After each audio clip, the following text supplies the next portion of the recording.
കഴിഞ്ഞ 3 വർഷമായി സോഷ്യൽ മീഡിയയിൽ നിറഞ്ഞു നിൽക്കുന്ന വ്യക്തിയാണ് രേണു സുധി. അടുത്തിടെയാണ് രേണുവിന് ക്യാൻസറാണെന്ന വിവരം പുറത്തുവരുന്നത്. ഊഹാപോഹങ്ങളാണെന്നാണ് പറഞ്ഞതെങ്കിലും ഒടുവിൽ അക്കാര്യം രേണു സ്ഥിരീകരിക്കുകയും ചെയ്തു.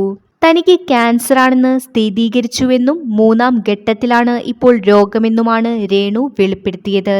15ാം വയസ്സിൽ വന്നൊരു മുഴയാണ് ഇപ്പോൾ ക്യാൻസറായി മാറിയിരിക്കുന്നത്. കീമോതെറാപ്പി ആരംഭിച്ച വിവരമാണ് രേണു ഏറ്റവും ഒടുവിൽ സോഷ്യൽ മീഡിയയിലൂടെ അറിയിച്ചിരിക്കുന്നത്. ശരീരത്തിൽ പിക് ലൈൻ ഇട്ടെന്നും നല്ല വേദനയുണ്ടെന്നും രേണു പറയുന്നു.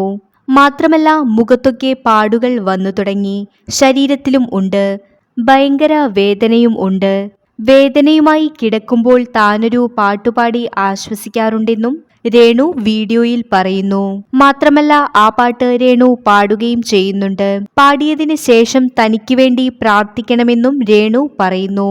നിരവധി പേരാണ് വീഡിയോയ്ക്ക് താഴെ രേണുവിന് ആശ്വാസവാക്കുകളുമായി എത്തുന്നത്. ചികിത്സയ്ക്കായി തനിക്ക് പണം ആവശ്യമാണെന്നും അതാണ് തെറിവിളികൾ കേട്ടിട്ടും സബ്സ്ക്രിപ്ഷനുമായി മുന്നോട്ട് പോയതെന്നും രേണു സുധി കഴിഞ്ഞ ദിവസം പറഞ്ഞിരുന്നു.